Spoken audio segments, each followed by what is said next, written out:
I'm a yellow pig. Hello all, and welcome to episode 3 of this Don't Hug Me, I'm Scared theory series. The series that's all about this guy, and this guy, and this person, and this thing, and this car.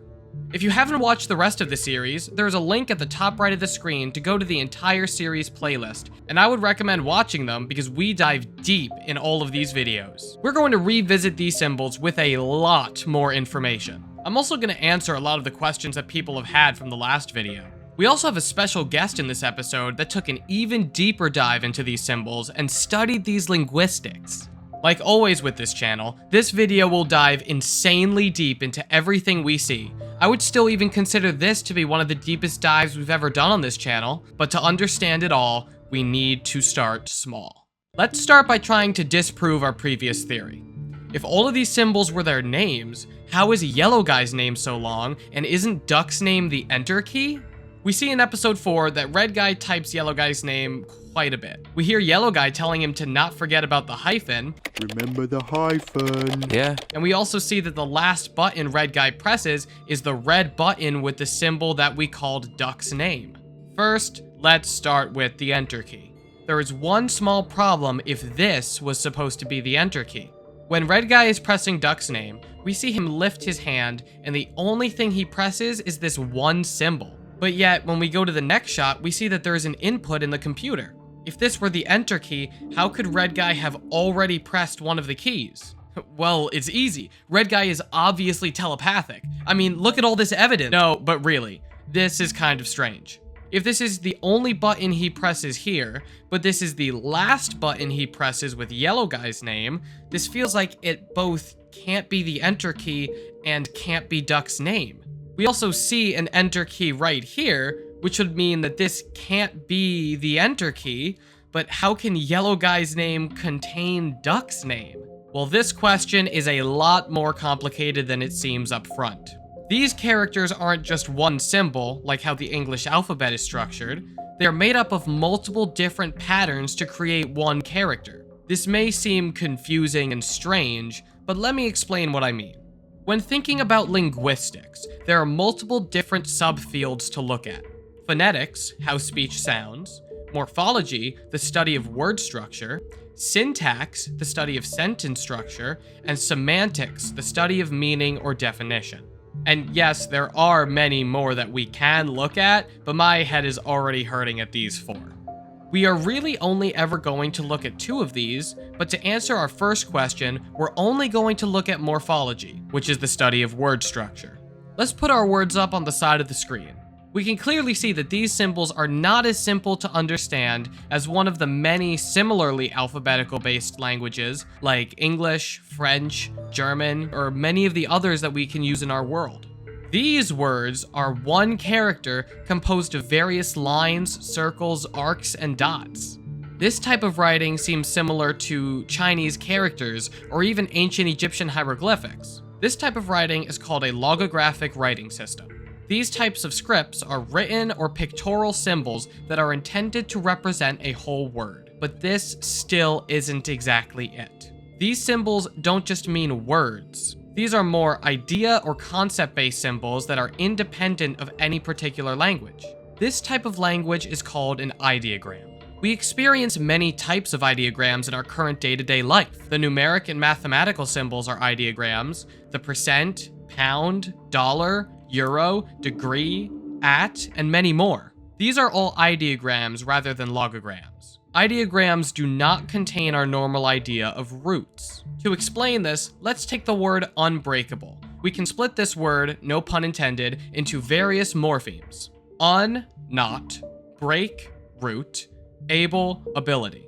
This is the way a word is structured in English. Ideograms and logograms are a lot more complexly structured, but can be described this way. This is an example of an ideogram. This character is from a fictional language called UNLWS, or the Unker Nonlinear Writing System. Up here, we can see the arguments for this language. The first glyph conveys the clause that point A is me. The second glyph conveys the clause that point B eats point C. The third glyph conveys the clause that point D is a fish, and the fourth glyph conveys the clause that point E is large. Putting all of this together, we have the connection at point A and B to show me eats, and we have multiple connections at point C, D, and E to show that eats is a large fish. So this symbol here means I eat a large fish. This is how ideograms work. They may not convey words and ideas the same way that our common languages do, but they still have proper grammar behind them. If we take a look at this second symbol in that same language, we can see something a lot more complicated than the languages we are used to. But we can still see this glyph we analyzed with the last symbol, but it's flipped. We can see here that these symbols can be flipped, changed, and oriented depending on how they are used. This is very important when looking at our symbols. To understand what these symbols represent, what they mean, how they are written, and how they work, we can't just take everything at the face value it is presented to us. We have seen multiple times in this show that these symbols are sometimes oriented differently, and we have seen with our previous ideographs that glyphs can be changed and oriented differently. We need to remember this, because we're about to look at the most important, most critical, most crucial, decisive, essential, extensive, imperative, influential, meaningful, vital, urgent. Sponsor me, Thesaurus.com. But here we go. The most important image in this entire video. A keyboard! We did it! We solved Five Nights at Freddy's! Sorry about that, I got overly excited. Anyway, this keyboard is very important. Why?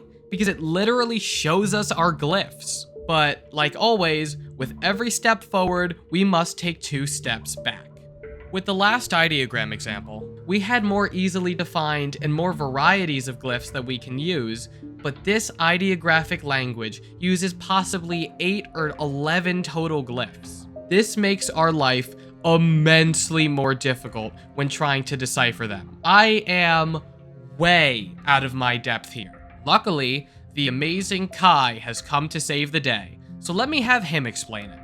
With the ideography, I think you were going somewhere with the fact that, yes, some of the symbols do represent the characters, because on the edges of the book, it does show some of their defining characteristics. With the red guy, the red character, there's obviously the eyes that appear frequently. Duck would have the beak as the defining characteristic used in the ideography. And there's multiple situations in it where you have to rotate it to see something else. For instance, if you look at the bottom with what you assume to be the red guy's ideograph, when flipping it, you can kind of see that there are some legs and possibly something indicating motion of limbs. And then if you look at what seems to be, it looks like an italicized M, but it might be strings carrying the character upwards, kind of relating to being under control by something. And then you look at the face. If you look at it like a bit, you can see that there's a bit of a frowning face, which is on the keyboard as well. So a lot of the stuff that's on here is referenced on the keyboard. I mean, there is a possibility that when he's mashing the keys around, that he's actually having something coherent, and it's not just a joke. I mean, it's possible that it wasn't choreographed, and that he was just putting something random in the lore. It's supposed to actually be something, and it's something that's just complex to write things. But there does seem to be a system. Now, on the red guy, you can kind of see that there's a similarity between what appears to be a question mark without a dot being the torso of the puppet, but then you can see the frowning face on the keyboard that's used with the eyes as the face of the character. And then you can see that a dot on the keyboard, one of the many references to dots that could be eyes, perhaps, but I'm not sure, are there as well. So things seem to combine at random points, and then sometimes they're not put together at all. Then it gets pretty odd. We can see that it appears to be the red guy, and that he is upset about something, and he is defined by the eyes that are very close together, and he is a puppet on strings. Now, people keep saying that they represent the names of the characters as like letters, and that if you flip them around, you can see letters in English. But I don't really think that's the case. mostly because, I mean, that's not really how languages themselves work. And although I'm not sure if they actually did this coherently, knowing how languages usually function, but I'm hoping that they did something like that and not just replace things, because it does seem very similar to another fictional ideography, which is the Unger nonlinear writing system.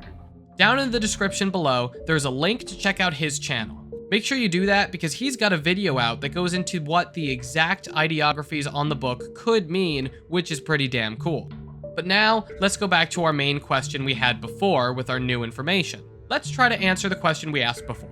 How could Yellow Guy's name be so long? Well, we discussed how this was a complex language system that we have seen use rotated versions of the glyphs, but we also have one more thing. When looking at the book, some of these symbols are structured differently than we've ever seen. We have the space bar right here, we have inverted versions of the keys right here, and we see this thing on Yellow Guy's name attached to his partner character in a completely different direction in a completely different location. Well, that's it right there. Parts of these characters can be attached to other ones, just like how we mentioned ideographs worked before. These glyphs can be used on other characters. This is even more evidence that this isn't just our similarly alphabetical type languages a lot of us are used to. These glyphs have to be flipped and turned and segmented and cut to be used for these characters. This is how Yellow Guy's name is so long. It would most likely require multiple key presses, maybe even at the same time, to change these glyphs into the directions that they need to be in to represent these characters. We see Red Guy having to click the arrow keys multiple times, which is most likely the way to orient these glyphs into the characters that they need to be in. While I don't think the rest of this scene is choreographed based on him mostly hitting blank keys, this part was specifically framed to be focused on. But we once again have to ask, where is the hyphen? Remember the hyphen. Yeah. Well, we already know that these glyphs make up the symbols that we know and love, but it's very hard to come up with exact places for these glyphs as we don't know the exact grammar behind this ideography. But, I mean, look at it. Pick a spot that couldn't be a hyphen. I think that the best options for it though are in one of these three spots, and the ones on the side could be this symbol that we see on the left side of the keyboard. All of our information could even help us explain how Yellow Guy's name can be made up of Duck's name. With the amount of effort and specification that needs to go into making these characters, which we can see both by just looking at them and by looking at Red Guy's struggle, we can easily assume that you can remove or specify parts of the glyph to be in the character as opposed to the entire glyph.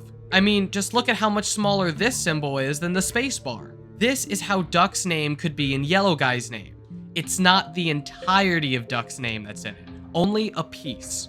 But now for the big boy questions, let's head over to the big boy room. Can we get more evidence that these are their actual names? Yes. Let's confirm Duck's name first. For one, we know this can't be the enter key because we see one right here on the left side. And after Red Guy presses that key for Duck's name, we can see one key press recorded in the computer's password bar, so I think this is definitive that this is in fact Duck's name. For Red Guy, I mentioned previously that we can see him here partnered with Duck's symbol when they are both gone in the family episode, but we can also see this symbol right here on the outside of the dollhouse, which is the most important spot in my opinion. Why could this be the most important? Because it is the spot that is the most out of the way and the only time we ever see three of these symbols in the same place at the same time. Any other time we see these symbols, there are more or less, but here there are exactly three in the biggest scene of the entire show where the only people who can see it are people in the attic. Finally, Yellow Guy. I pointed out this character on the printer paper as Yellow Guy's secondary symbol back in the first episode. We can clearly see that this symbol is associated with Yellow Guy, but it's not his main symbol because we can see this one outside of the dollhouse here, with Duck's name being one of the three. Now, of course, we may never know if this symbol or this symbol is Yellow Guy's name just by looking at when they show up, but Kai has a pretty good idea that he came up with by analyzing the ideology that we'll get back to in a later episode, but I'll give you a teaser now by showing you this part of Duck's name. Based on pattern analysis, it would seem that adjectives pierce through nouns, such as objects or items. This triangle, not only visually but linguistically, can very easily correlate to a beak, and this entire line here could mean beak bearing. But again, this will be discussed further down the line. One problem, however. If this were true, how do we know David and Rat Eyes as their names? Rat Eyes. Your maiden name, of course. Well, simple. We've already said it. These symbols are not our normal language-based words. These are ideographs, a form of linguistics that can be understood in any language, such as emojis or pictures, or like we said before, numbers. This is how we can have an English name of David or Rat Eyes, and it look like someone closing their eyes and trying to draw the Fallout New Vegas alien blaster. In English, it is a word such as David or Rat Eyes, but in this language, it is a quiver on a snake. But oh no, we aren't done yet. We have understood exactly what these symbols are and what they can represent, but we still haven't discussed anything about the elephant in the room, or, well, the book in the room. If all of these are the symbols we discussed, why are their names on the cover of the book as if it was their personal diary? Well, it's not just their names that are on the cover of this book. We have already discussed that all of these symbols are ideographs, and we know that characters can come together to represent an idea or sentence or even a story. We have our glyphs here that represent our specific clauses, and we have this character down here that is composed of our specific clauses to represent a sentence. Then we have this much larger structure here. This complex character means I understood from my parents, as they did from their parents, etc., that they became happier as they more fully grokked and were grokked by their cat. As weird as that sentence is, this is how they are structured. We have glyphs that we identify that come together to fully form these much larger words and sentences. Ideographs, like we mentioned, convey ideas and overall messages. We have our main glyphs that we've seen here, we have our napkin symbols that we've dissected and analyzed here, and we have our book cover. This cover takes these symbols that we've seen before and rearranges their overall structure to provide us not with a word, not with a sentence, not with a paragraph, but with a story. And like we saw in the first episode, by analyzing the outside of this cover, it's not just any story, it's a story about these three right here. This cover isn't just stating their names, all of these symbols are connected into one big character, one big idea. Look at all of these connections, everything flows together. Do not think we are done though. We still have one question to answer. What does the book mean? Well, sadly, we need to discuss one thing before we can look at that. These stairs right here, which we will discuss in the next episode. And don't think we are stopping here with the symbols either. This is just the beginning. There will be one more video dedicated to these symbols where we try to actually solve and understand the language and fully dissect the meaning on the cover. So make sure you hit that bell icon after subscribing to get notified when that video is up. I do also have to admit, I did get something wrong. In the clip that I showed in the first video to prove a season 2, according to Sapphire, it was a running joke between the creators about this so-called magical pirate ship, with the Pirate King being based on this. However, I still do believe that with the amazing success of this first season, and by the way that they ended the show on a very cliffhanger-y moment, I do not doubt that there will be a season 2 coming. Once again, thank you all so much for all your love and support during this series. It's absolutely amazing to me to watch all of you support this channel, and I just don't have the words to thank you enough. I'll keep working hard to make sure all of you stay entertained, so I'll catch you all in the next video. Thank you again.